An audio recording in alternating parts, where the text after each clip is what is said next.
In this video, I'm going to teach you on how to link and create an EA account in FC Mobile Safety. Let's start this tutorial by opening the FC Mobile on your device. Once you're in the app lobby, then tap the gear icon on the upper right corner to open the settings. Next, look for the link account options and tap the button beside it. In here, select EA account. Wait for a while and it will redirect you to your browser. Now you can sign in to your EA account if you have it already. But if you wish to create one, then follow along. Tap on the Create Account button. Next, you need to verify your email. Enter a valid email in the box provided, then tap the Send Code button. Now wait for the code to be sent to your email and look for it.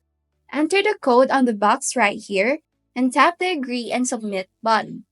Once the verification is completed, then it will show you that your EA account has been created and linked to your FC Mobile account.